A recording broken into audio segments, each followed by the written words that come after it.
the 3 things that I want to leave with you, just these 3, I could do 10, I could do a whole life class, but just these 3 things will carry you if you let them. First and foremost, knowing who you are. Knowing who you are. Being able to answer this question, who am I and what do I want? You know, many times when I go out of the country, I am baffled by that question. To explain what is your occupation. I've stood there for 10 minutes. Well, am I a talk show host? Well, I'm more than a talk show host.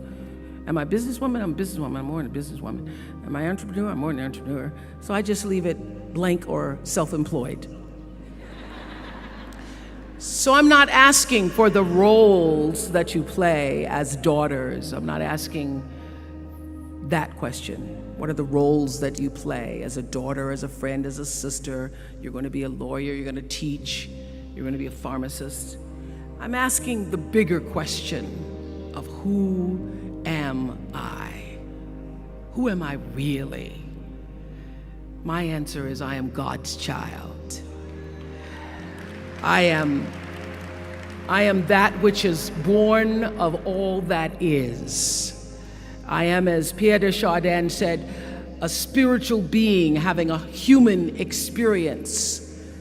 Come trailing the breath of the ancestors yet, but trailing the breath of the angels. And understanding that because I am connected to the source of all that is possible for me. That's who I am. And what do I want?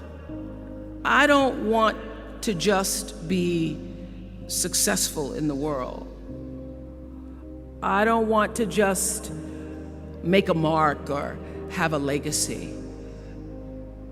The answer to that question for me is I want to fulfill the highest, truest expression of myself as a human being.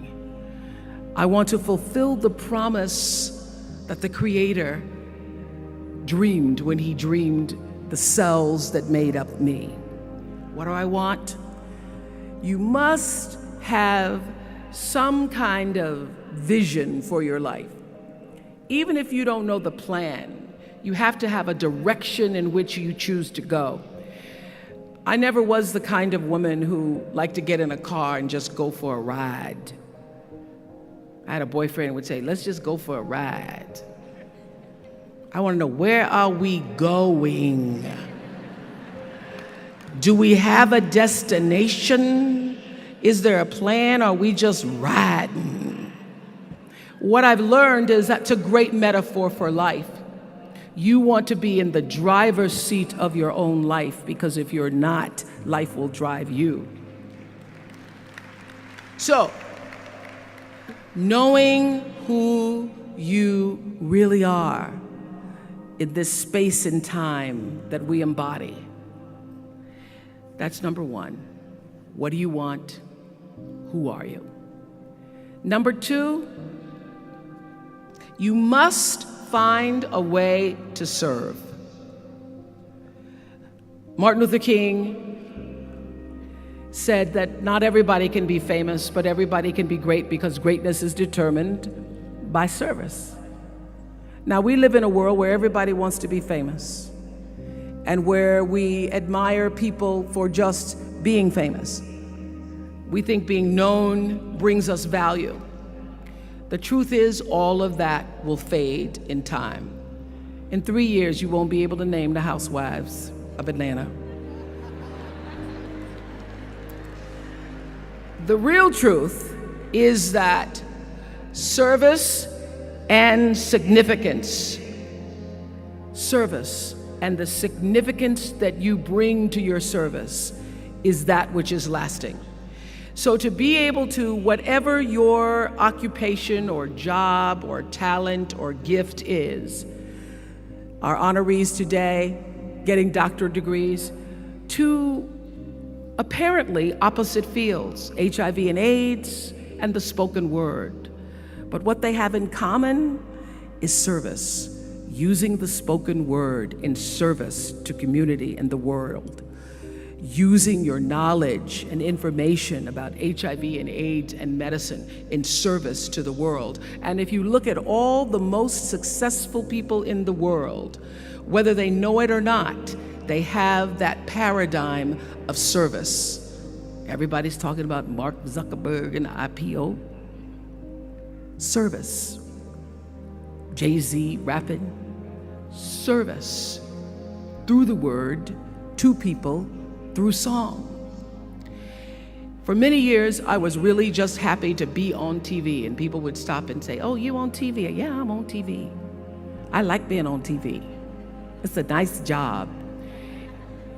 And it was about the time that I received my honorary doctorate from Spelman around 1993, so I don't know if that had something to do with it. I thought of myself as Dr. Winfrey. That I went back and I took a long look at what it was I was doing on TV and made a decision that I was no longer going to just be on TV, but I was going to use TV as a platform, as a force for good, and not be used by TV. And I will tell you, my decision to make that significant change in the way I operated on television, using television as a service, changed my career exponentially. Service through medicine, service through art. Using whatever it is you produce, your product, as a way of giving back to the world. When you shift the paradigm of whatever it is you choose to do to service and you bring significance to that, success will, I promise you, follow you. Service and significance equals success. That's number 2. Number 3, it's so simple but so hard to do. Always do the right thing. Always.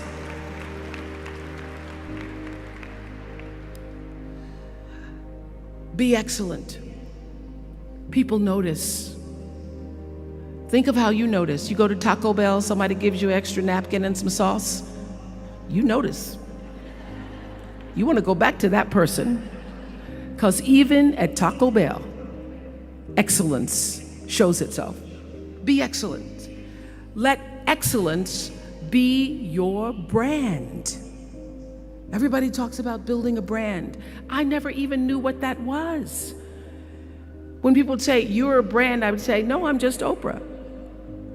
What I recognize now is that my choice to, in every way, in every example, in every experience, to do the right thing and the excellent thing is what has created the brand.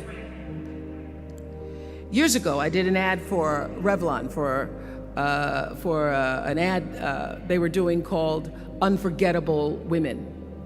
And what I know is that when you are excellent, you become unforgettable. People remember you. You stand out. Regardless of what it is, you become an unforgettable woman. And that is what we all want. We want to be unforgettable and not forgettable. So doing the right thing, even when nobody knows you're doing the right thing, will always bring the right thing to you. I promise you that. Why? Because the third law of motion is always at work. For every action, there's an equal and opposite reaction. That is so true in all of our lives. That's what Newton said. Celia in The Color Purple said it. Everything you even try to do to me, already done to you. Everything you even try to do to me, already done to you. So you don't have to worry about revenge or getting back at somebody, making sure they pay You just have to do the right thing, and the right thing will follow you even when people don't support it. I remember many times on my show. There are many shows y'all never saw. And the reason you didn't see them is because I got the last vote. And I remember 2010, my team, hardest working team in television, had done this interview with a woman who turns out she was a Sunday school teacher by day and a sex addict at night. Ooh. And they were like, you won't believe it. We got her going out, and we got her with the men, and we get to show her, and she was willing to show us everything. I sat down with a woman for an interview that was taped. And during the process of the interview, I said, why are you doing this? And she said, oh, I want to help people. I want to tell my story and I want to help people. I said, do you have children? She says, yes, I have a 10-year-old son. I knew right then, this is never going to see the light of day. So we got off the air and I said to the lady, we are not going to air that show. And she said, why? My producer said, why? She knew she was being filmed. She knew what she was saying. She knows what I said, because her son will never get over it. Her son will never get over it. And it's not worth a rating point to me. Not worth a rating point to me to know that there's a 10-year-old boy who's destroyed because his mother went on the Oprah Winfrey show and told all her business. You do the right thing, even when other people think it may not be. And oftentimes, when you make a decision to do the right thing, immediately you're faced with doubt. Was that the right thing? Was that the right decision? I don't know, was that the right thing? You always know it's the right thing, when in the end, there is peace. You are rewarded by peace in knowing that you did the right thing. The most important thing I have come to know in doing the right thing and making the right choices is understanding what we talked about yesterday. All of you leaving here have the potential for enormous success. There's a price that comes with that. People don't always like you, and they're not always happy for you. And if you surround yourself with people who are not accustomed to your success, they become fearful, they become scared, because you are reflecting back something to them that they don't recognize. Now, they're not going to say, you know, I'm very fearful, because you're reflecting back to me something I don't recognize. They're going to say, you know what they're going to say? They're going to say, who she thinks she is. Who she thinks she is. That only happens when you are around people who do not mean and want and aspire to the best for you. People who want the best for you want you to be your best. So my greatest advice to you is to surround yourself with people who are going to fill your cup until your cup runneth over. So when people say you're so full of yourself, you can say, yeah. Yes, I'm full. I'm so full, my cup runneth over.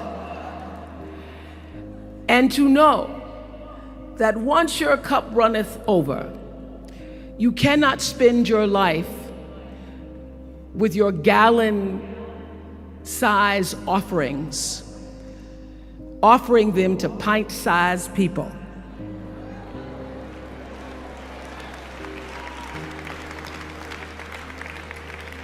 You have got to surround yourself with gallon-sized people who can hang in the same company with you, so that you're not offering your gallons to those little pints out there who can't hold it anyway. choice to change the world. I love that song. I love hearing you all sing that song. And what I know for sure is that the biggest choices begin and end with you, your internal big questions. Who do I want to be in the world? My relationship to source energy, to all that is God. I'm not talking about what you believe in God. I'm talking about your experience of that which is all life, which is divine and universal. I'm talking about the big deal. Being connected and aligned with that. When you are tuned in and charged into that, whenever you feel empty, you go inside yourself and you connect to the source, and you know that all things are possible.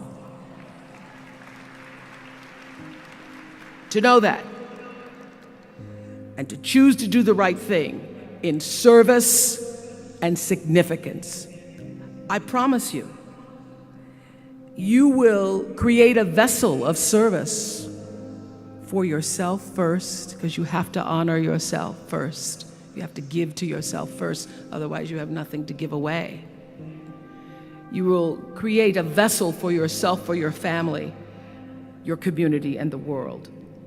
And those three things will not only lead you to a blessed life. I stand as a witness. My life is so blessed, I can't even take it in sometimes. It will lead you not just to a gifted life and a rewarding life that fills you up, but a sweet life. That's what you want. You want the sweetness. You want it to be so sweet, so that even when the storms come, and they will, you'll know this too shall pass. This too shall pass.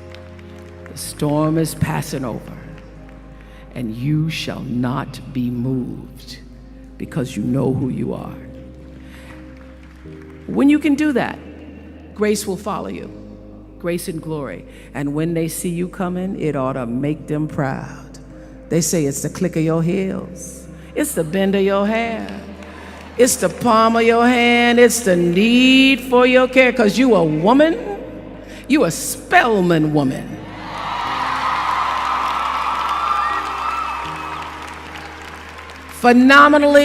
Phenomenal class of 2012. Thank you.